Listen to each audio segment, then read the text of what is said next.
Thank you. And I know there are other people who want to ask questions, but I'd also like to leave time for the presenters from Georgia, Georgi and Tamar. And I will hand over the floor to you, and we can have some time for questions and answer after their presentation. Thank you. My name is Tamar Nadiradze. I represent Coalition for Independent Living, Tbilisi, Georgia. Georgi, right next to me, the chairman of Coalition for Independent Living. At this point, Georgi will be the main speaker, and I will help Georgi with translation from Georgian into English, because his English is really poor. He would not be able to understand anything. So I'm here to help and to fill in some more information in case he forgets something.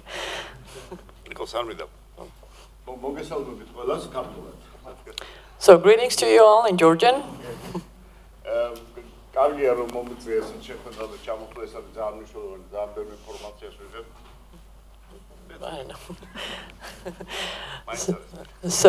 We're really happy to be here today. We are listening to a lot of interesting presentations and information.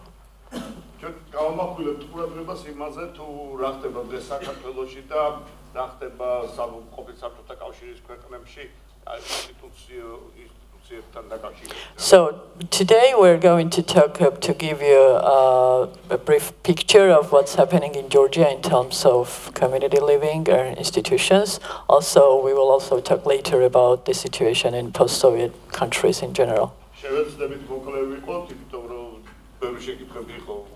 We'll try to be brief in our presentation. We will talk about legal capacity also tomorrow, about the Georgian reform, the recent reform we had on legal capacity.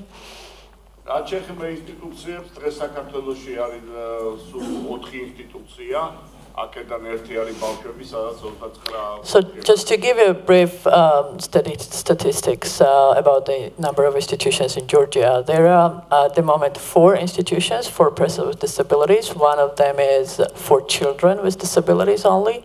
There are 29 children there. And there are 3 institutions for adults with disabilities. In total, there are 207 persons with disabilities in institution. Out of these 3 institutions, which are for adults with disabilities, one is specific. 2 are specifically mostly for adults with intellectual disabilities, and one of them is actually where persons with physical impairments live.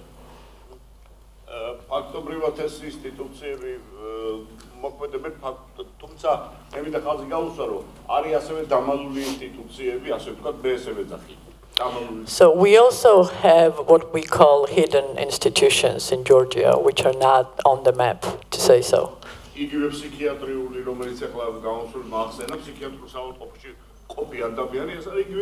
Like people staying in psychiatric hospitals, which are also institutions. We cannot really call any other name for it. There are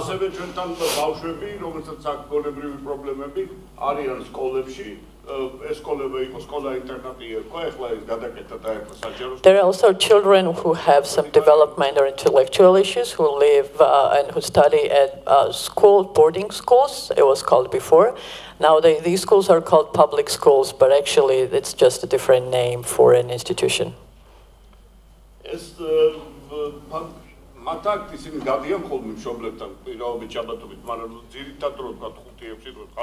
So although these children who are in these public schools, they have, to say so, more liberty to go somewhere over the weekend and to spend more time outside the school, but still, it's still just an institution. It's just a lie.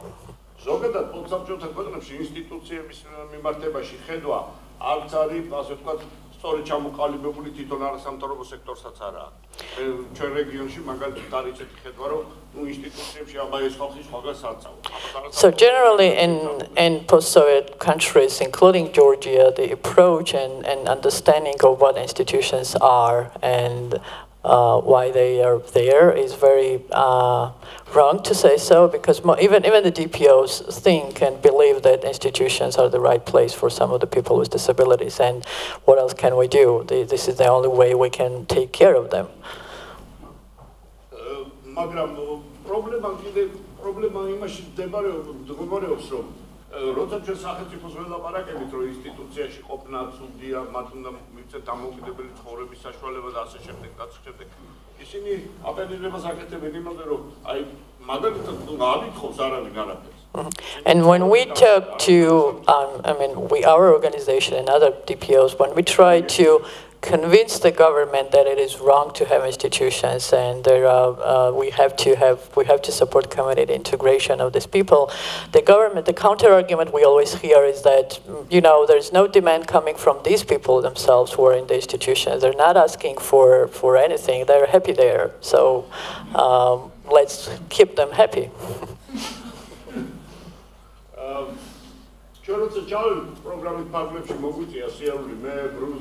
Johnny's, Gerald's, daudz tam institūcijiem šeit bolo perioči. And we pay frequent visits to the institutions. Just recently, the guests from here, like Bruce and John Wadach and Gerard Quinn, when they were all in Georgia, they also visited some of the institutions in frames of our project. And we really came across such stories from the people in the institution themselves, them wanting to stay where they are.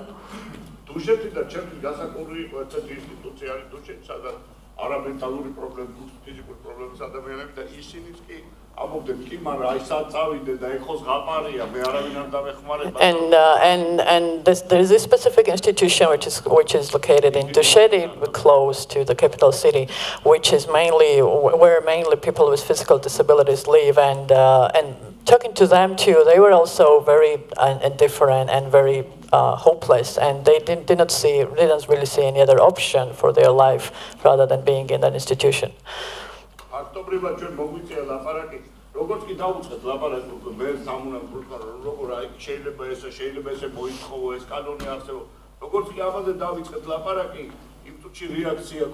But this kind of response is, of course, down to their awareness and their understanding of their rights. As soon as we started talking to them about their rights, we started talking to them about the CRPD and all the lots of options they must have for their life and they must demand. Then they started to understand and to kind of stand up for their rights. So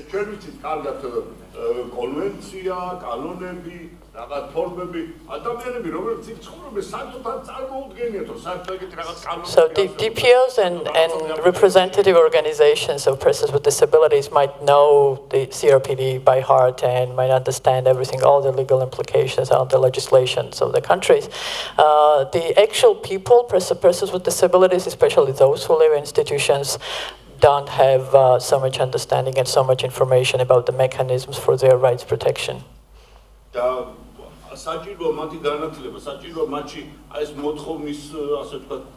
first of all, it is important and vital to trigger this demand and this anger, to say so, inside these people themselves, people with disabilities who live in the institutions.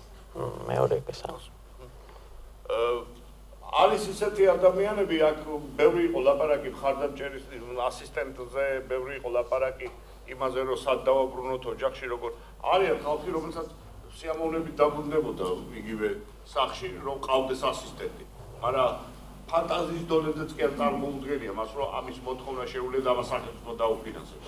Like they can understand, and they want to. Some of them, they also want to go back to their families, or want to live with their families, but they just cannot understand how it is possible. They cannot understand and do not know that the government should be and must be providing services of personal assistant.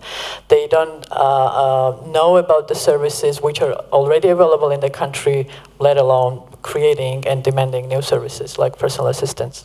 Like,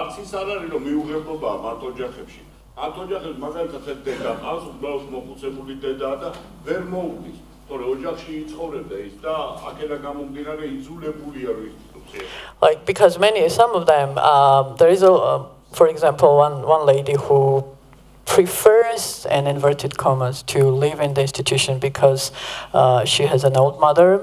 Her old mother has very poor health, and she cannot help her. Her mother cannot help her with her daily activities, and she lives in the institution because there are carers who can support her. So it's not like the families are against having persons with disabilities with themselves, but also there is this problem of families being unable to provide support for their family members with disabilities. არის ისეთი მომენტები, რომ გამოსავალ თვითონ ეხლა იმის სიაზე, როგორც თქვენ ლაპარაკობთ, იქ დაახლოებით 59 კაცია, მაგრამ არის გამოსავალი თითქოს და პატარა ჰომბეისებში გადას 5 კაცია. So the biggest number of people that live in the institution is like maximum 69, 65. The institution that we are mainly talking about at this moment, which has mostly people with physical disabilities, there are only 45. And now there is a growing tendency in Georgia to move to a small home group type of places. They call it home-based support and home-based services, where only 5 or 6 persons with disabilities live.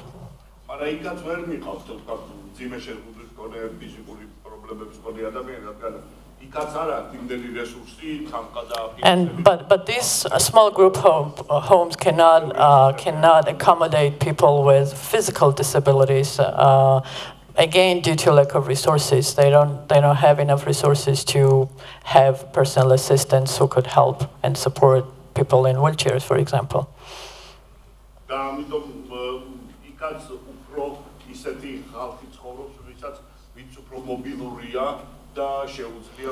And so they are forced, these small group homes and the organizations who are running such homes, their criteria is to first focus on people who have, let's say, milder disabilities and who are more or less mobile and have mobility skills and can take care of themselves alone.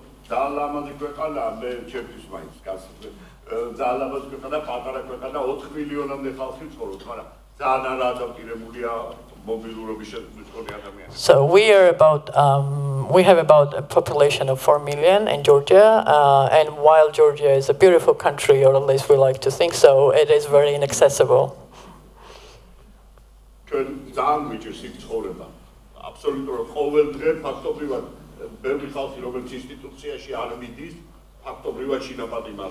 And because of that, there are lots of people who are not in institutions, but still they are staying in their homes all the time. So they are prisoners. So it does not really mean that if we have a few number of people in the institutions, all the other people are enjoying life as they should be.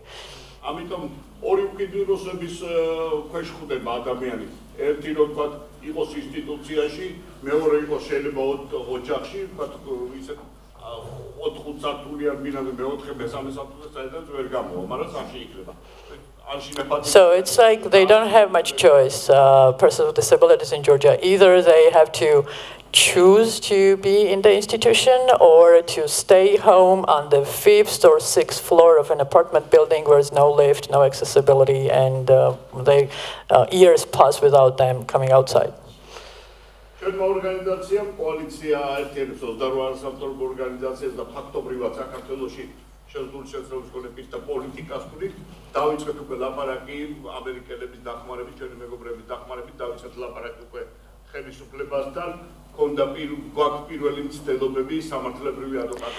that's a brief background about the institution, about the situation in Georgia. Just a few words about our organization. We are an umbrella coalition of 28 disability organizations, including the deaf, the blind, women with disabilities, parents of children with disabilities, youth organizations, including regional organizations. So we just started taking first steps and approaching the government of Georgia to start thinking and planning about closing down the institutions, again with the help from our friends here.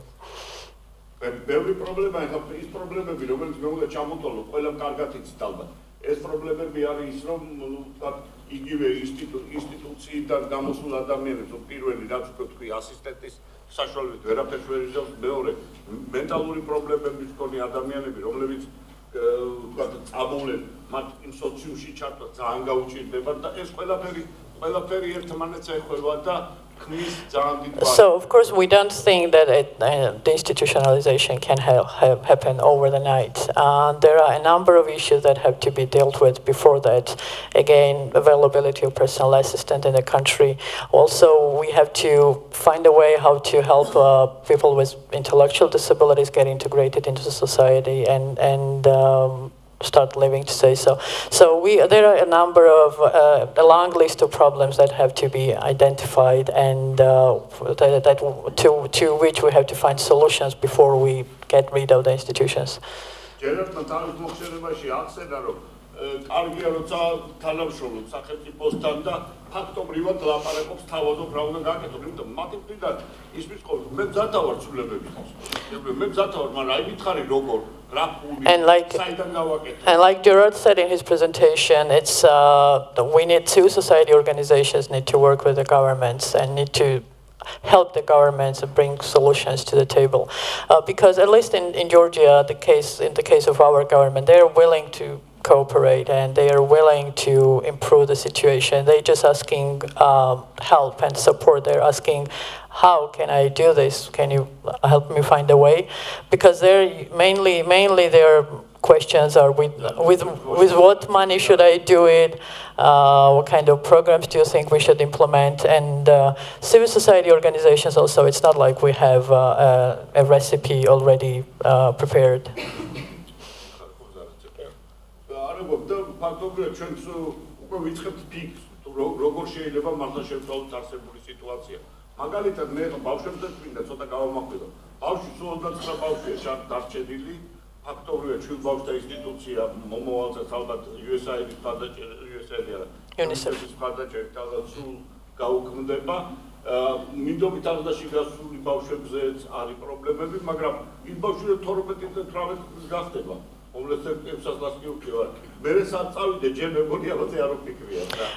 Like what happened in case of closing down the institutions where children would live is that the government, and there is this ongoing childcare reform in Georgia, which is mainly supported by the UN agencies, including UNICEF, and they successfully closed the institutions where children with disabilities, not only with disabilities, but other children would live. There were 5,000 children in orphanages, and now for children with disabilities, there is only one institution where 29 children live.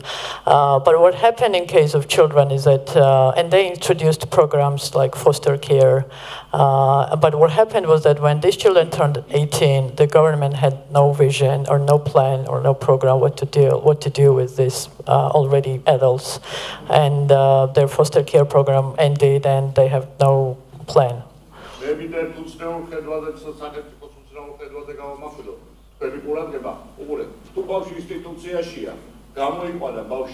და მინდობით ალბათ იმისა, ვისაც მიწა იმას 600 ლარს აღწევენ და თუ მშობელი, რომელსაც ბავშვი ყავს, აჩაბარებს ის ინსტიტუციები, მაგ ფაქტობრივად არ ეხმარებიან.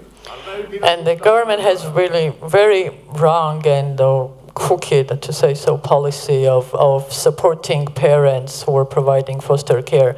For example, to say in more detail, so if there is a family who is willing to take a child with disability under foster care, the government pays this family 600 lari, which is around $300 a month. But when the biological family of the child wants to keep the child and does not want to give up their children to the institution, the government does not support such family at all. So this is very wrong. We have no idea how they came up with this plan.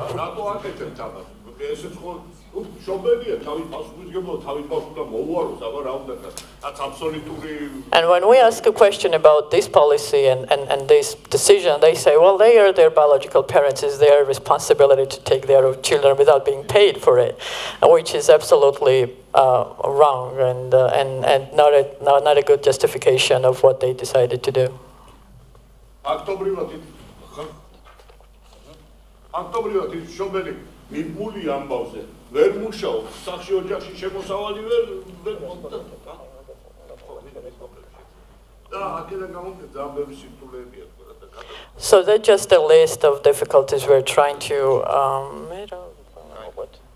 that we wanted you to know before we say how we are trying to deal with this.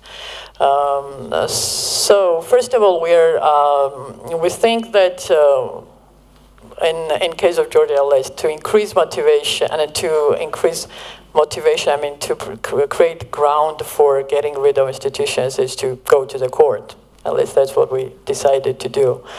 And we actually now have one case of one of the ladies who lives in the institution, and we took her case. She has a son who was in foster care, but now he turned 18 and he's living with some friends and some strange people because he does not have because he does not have any support or any plan for his life. And so we took the case of this lady and we applied to the court. First we applied to the city council, city municipality where this lady spent 10 years living before she was institutionalized.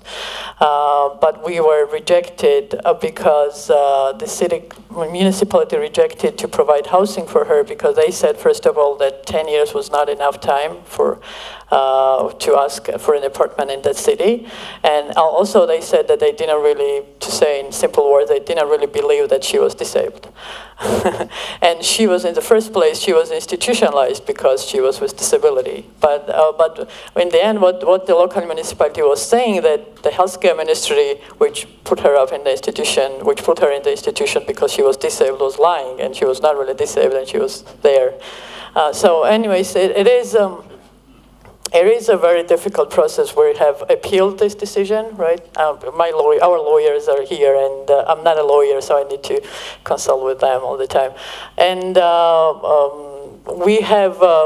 we also have a plan to, if the court also issues such kind of inadequate decision or ruling, we want to take it to on a broader stage, to say so, and conduct big community public education events and draw much attention.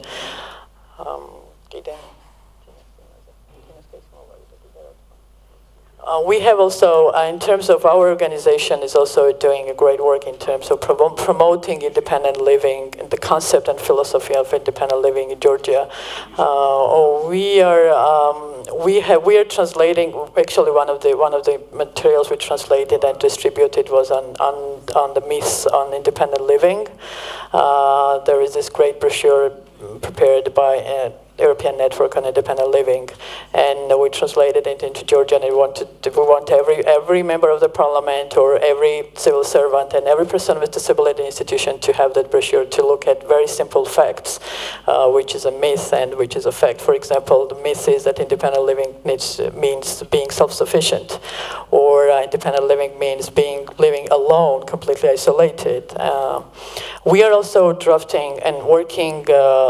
Started talking and working with the healthcare ministry to draft a strategy of their view and plan on the institutionalization.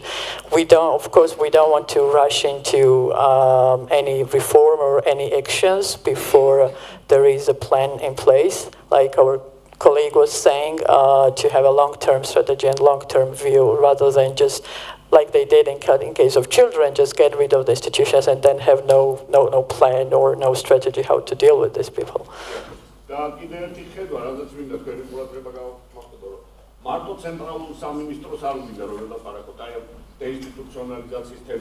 იმიტომ რომ მუნიციპალური ორგანოებიც უნდა იყოს ჩართული ჩვენ მათთანაც ველაპარაკებით და ვეუბნებით რომ ინსტიტუციაში ჩატარება ჯობია რომ სათემო თემშივე მოუძებნოთ მათ ადგილი ამაზეც ვიწყებთ ლაპარაკს და შეიძლება ვთქვათ მუნიციპალიტეტმა თავის წილი სოციალური პასუხისმგებლობა აიღოს წარმოუდგენელი ესე რომ ეს იყოს ვთქვათ საქმეა სოფლის მეურნეობაში შემდეგ დასაქმების ასე ვთქვათ პერსპექტივით და ასე შემდეგ და ასე შემდეგ ეს ლაპარაკი და ეს მიმართულება ეხლა იწყება და ჩვენ ეხლა So we're not only targeting the central government to say so, and only the healthcare Ministry of Healthcare and Labor, which is now the key responsible agency for disability issues.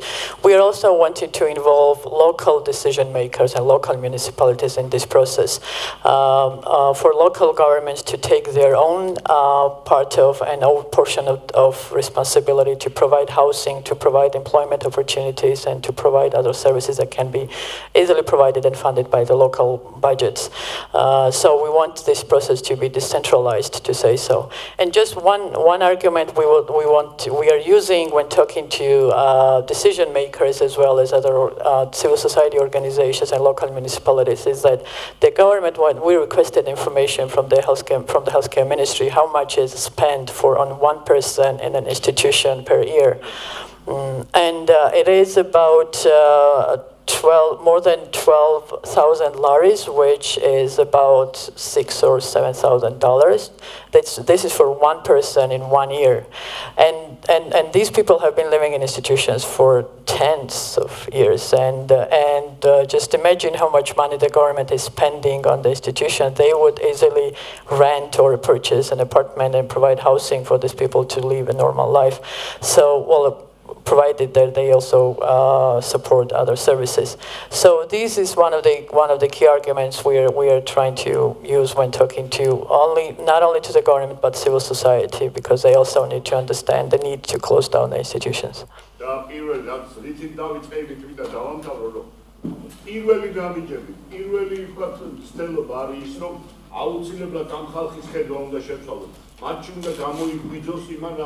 დიდი ხნის დავიწყებული ან არასოდეს არ იყო, იმიტომ ზოგიერთი მაგარი დოქტორსახლებიდან ისდებოდა და So we would like to finish with what we started, is that first of all, the demand has to come from persons with disabilities in the institutions. They have to remember what it was like to live with their families, or in the cases of those who have spent all their lives in institutions, starting from infantry homes and then infants' homes and then orphanages and then to the adult institutions. They need to be shown other options and shown perspectives for their lives, because they need to be more aggressive, to say so, and they need to get angrier with the government to demand for their rights, and we need to make them angry. Thank you.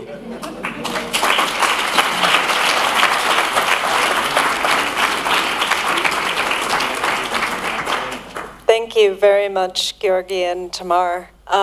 We have about 10, maybe 15 minutes for question answer, and I see you're already jumping the line here in front.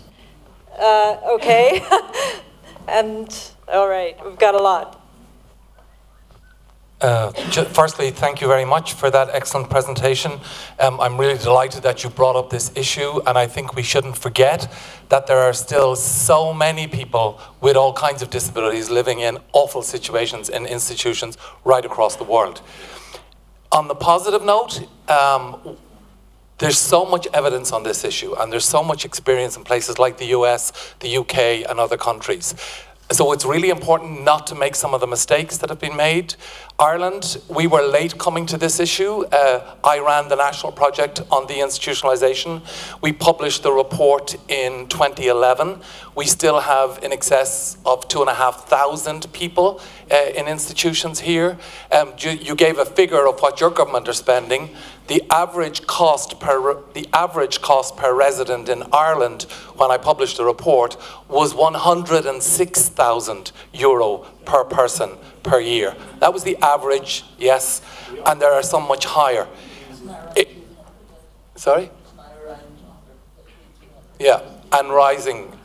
So I think the main message I would give to you is not to make the mistakes that some of us have made, and there are lots of people out there with good evidence to make those arguments with your government, and if we can help in any way, just to offer that help. If you're in touch with Gerard, he's probably already given you our report, but if there's any way we can help with your fight, please come back to us. It's very important that this kind of work is happening in countries. Pass right behind you.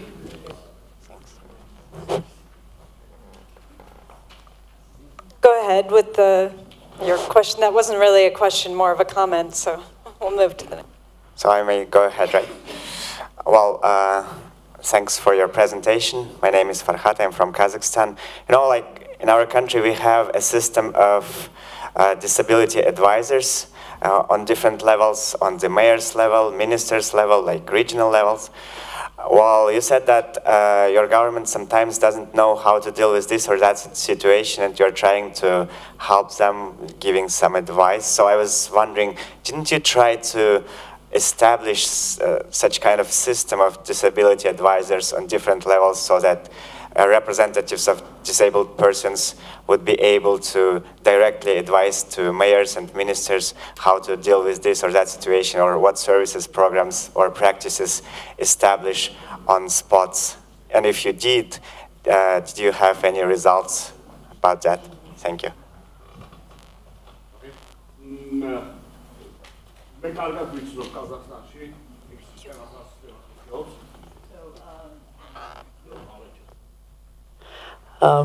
Georgi knows well most of the systems working in most of the post-Soviet countries, including almost all the countries, including Kazakhstan.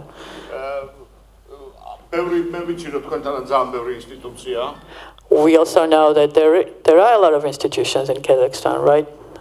Yeah.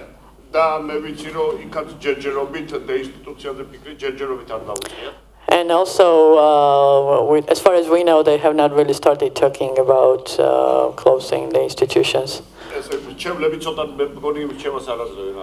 Maybe the advisors are not providing good advice.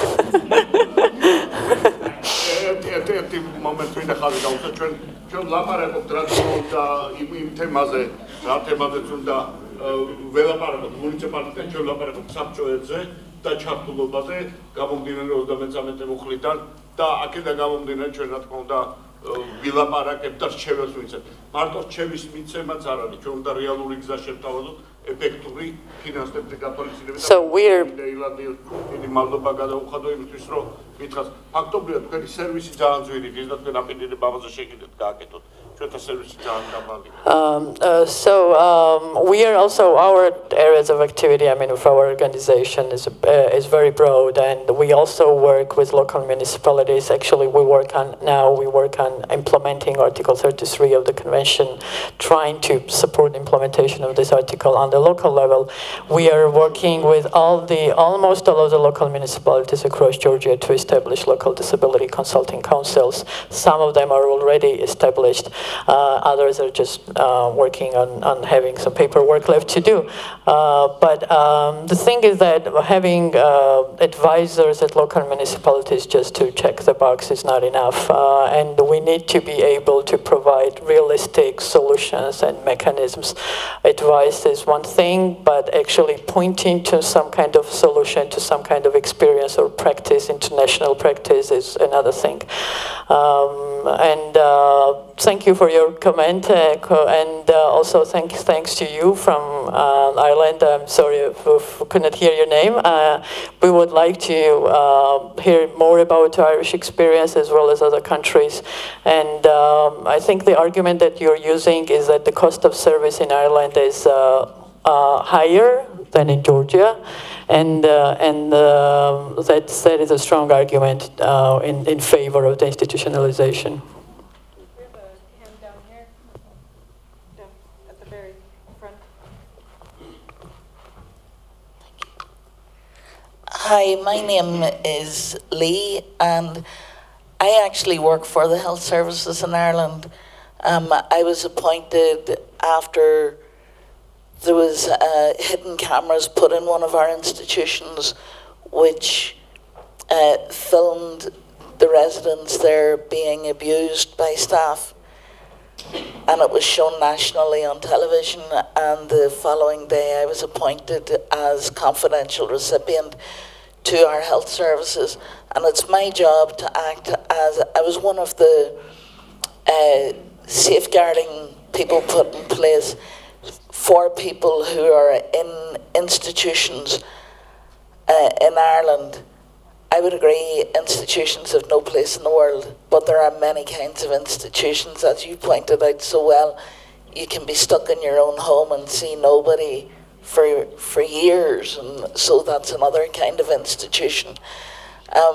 You could have been talking about Dublin when you were talking about the tenure waiting for housing. Accessible housing in Ireland it's a very small number of accessible homes in Ireland. We are working, I think, only not fast enough at closing the institutions. We call it decongregating. But there's no point putting people into small group homes if those group homes are being built in the middle of a field 3 miles from the closest village, because it's still an institution, it's just smaller. So it's integration of people is very, very important. And if myself or I'm sure Christy or anybody else from the Irish community can be of any help to yourselves, we would be more than happy to share any information with you. Thank you. We will definitely reach out to you. Thanks. Judy and Bruce had a question. Then we have a question on the left. So I was just wondering if in Peru or in Georgia, are you working on the issue of people who are basically incarcerated in their homes because of a variety of reasons? And if so, if you could briefly explain what you're doing.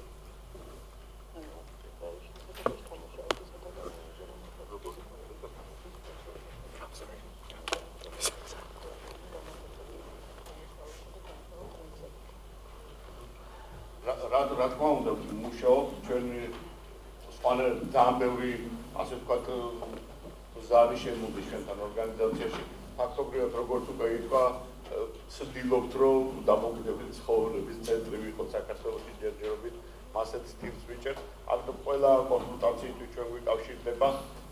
არის პრობლემა, რომ იქიდან გამომდინარე, რომ ეხლა კონვენცია უკვე რატიფიცირებულია, ჩვენ ფაქტობრივად ვცდილობთ, არის კეისი ისეთი, ვთქვათ, იგივე რაიონში საჩხერეში კონკრეტული კეისი, რომელთანაც ვცდილობთ როგორღაც მათ სიტუაცია ვასწავლოთ და სასამართლოს გზით ვაიძულოთ მუნიციპალიტეტები, რომ შეცვალოს მათი გარემო და ადაპტირება გაუკეთოს იმ საცხოვრებელს, სადაც მოგემუქრები ჯერჯერობით ვეკუთვნებოდა. So public education is a very important aspect to our efforts, and public education does not mean targeting only officials or civil society organizations, but raising awareness of persons with disabilities themselves is very important. And we just started running a law clinic at our organization, and we had a lot of, we kind of used all the communication channels to share information, to spread information about our clinic, and we have received a lot of calls from people with disabilities who were in their homes and unable to live because of poor accessibility, for example. And we already have filed a lawsuit against the local municipality in one of the regions of Georgia, which denied 2 persons with disabilities living on the 2nd floor of the apartment building accessibility modifications. And we actually, the court decision was actually very progressive, and it was successful. The court ruled that the denial of the local municipality for accessibility modifications was in violation of CRPD. And first of all, their decision, what was most important in the court decision was that the denial for the procedures that the local municipality went through for trying to find a reply in response to the demand from the person with disabilities. They were not inclusive of these people themselves, and they did not really encourage participation of DPOs or other representative organizations in their thinking or strategies. So, we have just recently started. Threatening the government and local municipalities with courts and lawsuits, and it's working and it's effective. For example, after that lawsuit in the local municipality in West Georgia, there were similar requests and similar cases in other towns of Georgia, and they were not issuing those unjustified responses anymore at the local municipality. They are taking a more comprehensive approach to say so, rather than just saying, no, we don't have money for that.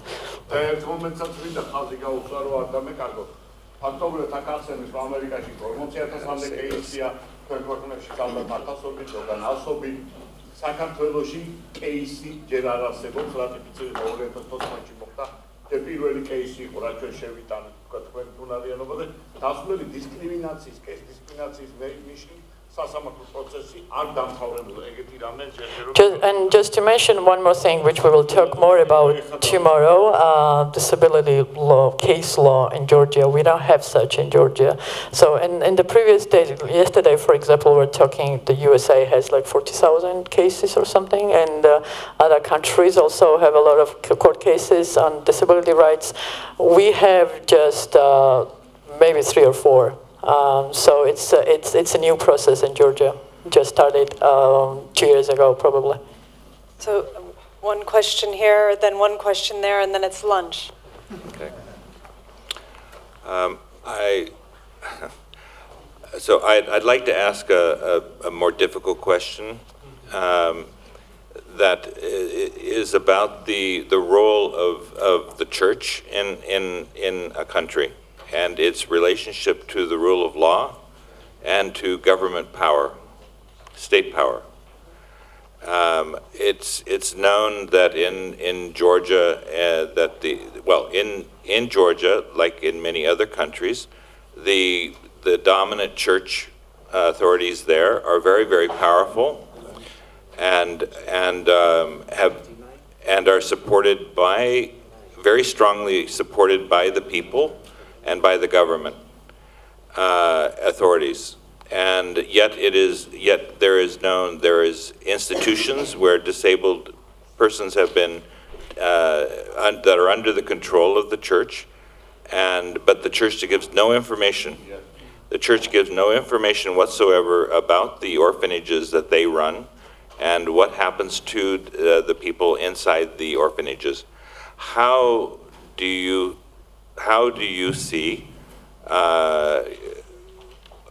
see prying open information about what the church is doing with with orphans within its system when it keeps it secret, and how that might apply to other countries?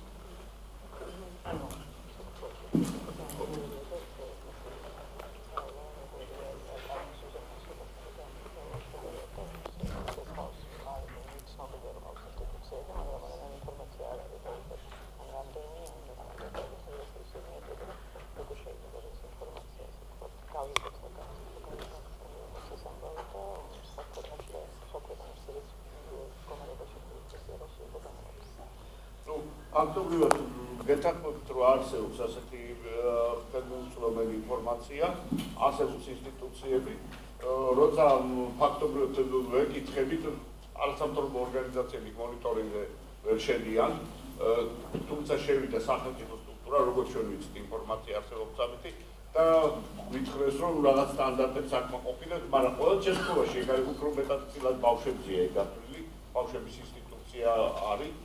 და იქ მათ შორის არის შესაძლებელი ბავშვები. და ლაპარაკი მიდის იმაზე, რომ ფაქტობრივად სახელმწიფო მაინც ეუბნება, რომ უნდა ეს ბავშვებიც წამოვიდნენ იქიდან.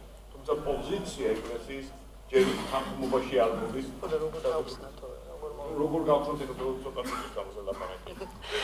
That is a difficult question. So we know that there are institutions run by churches, and we know that there may be a couple of thousand children, including children with disabilities. Civil society organizations like watchdog organizations have not been able to conduct any kind of monitoring in these institutions because they have not been able to get a permission. Although some kind of monitoring is done by the healthcare ministry, and the report the healthcare ministry issued says everything is fine there, says the standards are followed. But it received, the information and the report that DRI put out received a lot of public attention. And after that, the healthcare ministry went to monitor the orphanages run by churches. But the effort has not been so active since then. And it's we don't say, like I asked Georgi again, so what's our solution, what's our plan, what to do? I don't know. It was this frank response, we don't know what to do about that. They are very powerful.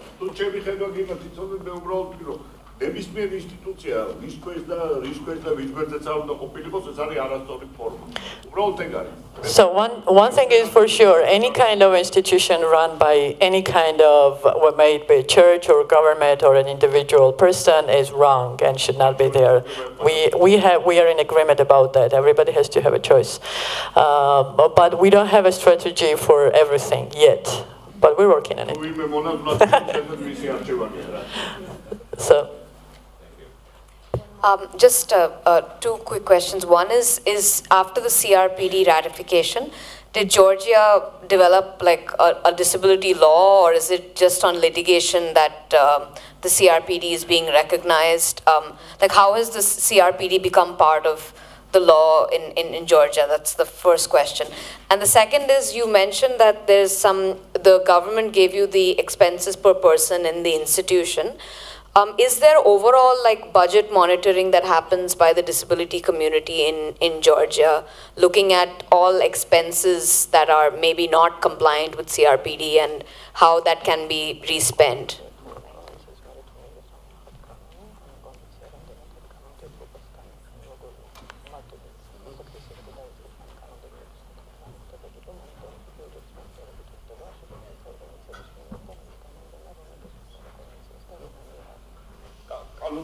კანონმდებლობის ცვლილებები მიღებულია, ეხლა ხან შევიტანეთ დარეგისტრირდა სულ 2-3 დღის წინ ერთი ცვლილებათა პაკეტი, რაც შეეხება ბიუჯეტის მონიტორინგ სფეროში, არ ვიცი ყველა სხვა საბჭოთა ქვეყნებშიც როგორც არის, ისე ალბათ ჩვენთანაც იგივე უბედურება გვჭირს, რომ არასამთავრობო ორგანიზაციები ძალიან სუსტი არიან. მე ჩვენსაც ვამოხსენებთ და არასამთავრობო ორგანიზაციები თვითონ ბიუჯეტის მონიტორინგში და ამის გამოცდილება ნაკლებ აქვს, თუმცა ომბუდსმენთან შეიქმნა ახლა დეპარტამენტი და ამ დეპარტამენტის მეშვეობით, სადაც საბჭოა იმედს ვიტოვებთ, რომ ეს მონიტორინგის ხარისხი გაიზრდება. ინსტრუმენტი შეიქმნა. So in terms of legislation, so in terms of legislation, we are actually just yesterday, I think, or a couple of days ago, we registered a package of legal amendments for a number of laws, including laws on general education, higher education, professional, vocational education, also culture, sports, and road safety. So I think it's 10 or 11 documents, and they have been revised in compliance with the CRPD, and they have been just registered in the Parliament of Georgia to undergo all the hearings.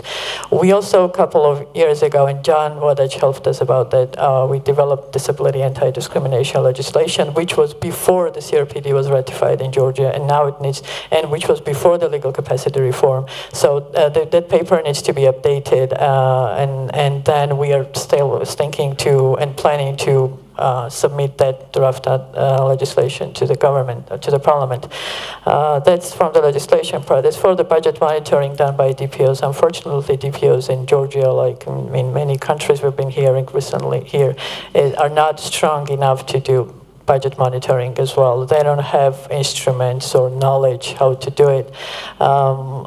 They are mainly, 6 months ago there was a disability monitoring group set up at the Public Defender's Office. They have a disability rights department, and under this department there is a disability consultation group, a group of experts, and they are planning to do budget monitoring as well, but we have not seen any reports yet. They are working on it, so we'll see. But in general, budget monitoring is a difficult, tough task for DPOs in Georgia. Thank you, Georgi and Tamar, and thanks all for your good questions. Obviously, there's a lot of work to do, but we can't do it on empty stomachs, and I can smell lunch. So it's now lunchtime. Please come back by 2 if you want to hear very exciting Catalina Devandas, Special Rapporteur on the Human Rights of Persons with Disabilities. Thank you.